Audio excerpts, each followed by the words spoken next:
we've got to prove discriminatory intent by a preponderance.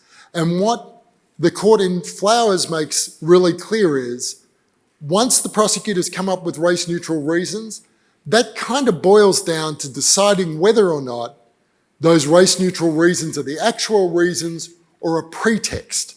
So what we're doing in step 3 is rebutting the race-neutral reasons offered by the prosecution. I'm going to come back to step 3 as well, because I think it's one of the areas we're getting hosed.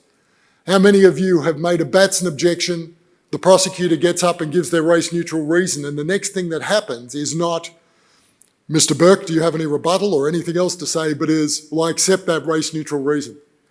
Judges eliminate the third step. They eliminate our rebuttal of the race-neutral reason, and we need to get back in that space and make our points through argument and evidence. You need to read this case. I included it in the materials in case anyone still reads things in paper, but you need to read this case.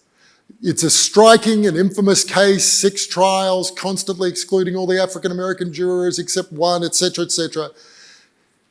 You're probably not going to have those facts, and the prosecutor's going to say, well, this isn't Curtis Flowers' case. You need to be ready for that, and the best way to get ready for it is to read the case. It contains a good, relatively detailed review of how we got to Batson, from the 14th Amendment being promulgated all the way up to Batson and the post-Batson jurisprudence. It has an astonishingly detailed and sympathetic description of how to establish discrimination. It's not just a list of, well, you look at this and you look at that. There are descriptions about how a prosecutor might do this to obscure their discriminatory intent, and so you need to look at this to get around it. It is a remarkably sympathetic rendition. It creates no new law. It says so. It just gathers the existing law, which only adds to its strength. The other thing you need to read is the dissent. Justice Thomas fired off a very heated dissent. And you need to read it for 2 reasons. One is because, generally you need to read the dissent to better understand what the majority rejected, right? And the majority in Flowers said, not only is it clear to us that there was racial discrimination, it is so obviously clear that even with the enormous deference we give the trial court, we are going to reverse here because it's so obvious. And Justice Thomas said, not only is it not obvious there was an abuse of discretion, there absolutely wasn't, because it's so obvious there was no racial discrimination in the jury selection. And of course, he commanded his vote and Justice Gorsuch's vote.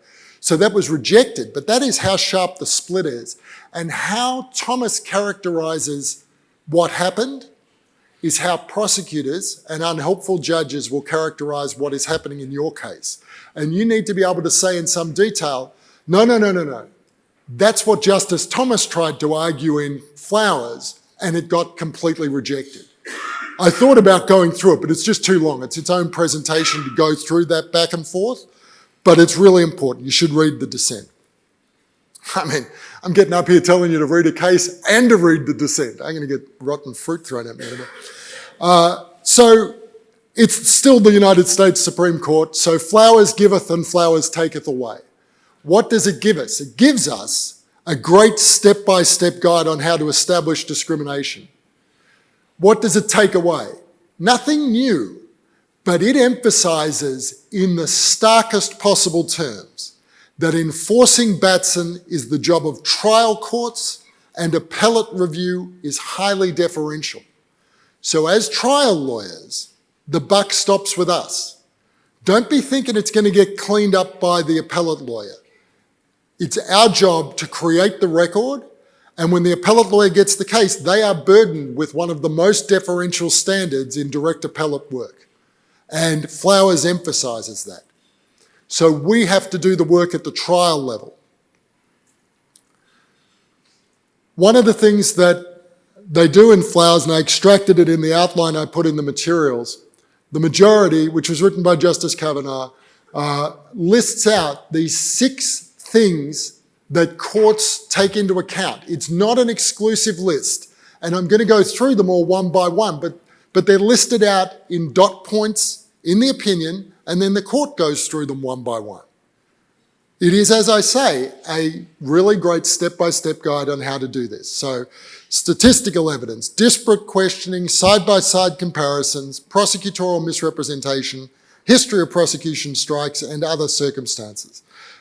You don't need to read any of that. I'm going to go through them now one by one. So, statistical evidence. What they're talking about here is statistical evidence in your case. What is the pattern of strikes in your voir dire, in your case right then? This comes from Batson. Batson talks about a pattern of strikes. And as I said before, the Louisiana Supreme Court and the United States Supreme Court have clearly stated that it doesn't need to be the exclusion of all African American jurors to amount to a pattern of strikes. And indeed, the United States Supreme Court in Miller and in Flowers, and I've got like the cite to Miller and the cite to Flowers in the notes that are in your materials, have said that accepting one black juror can be a strategy to obscure the pattern of otherwise striking based on racial assumptions. So the pattern is not they struck all of the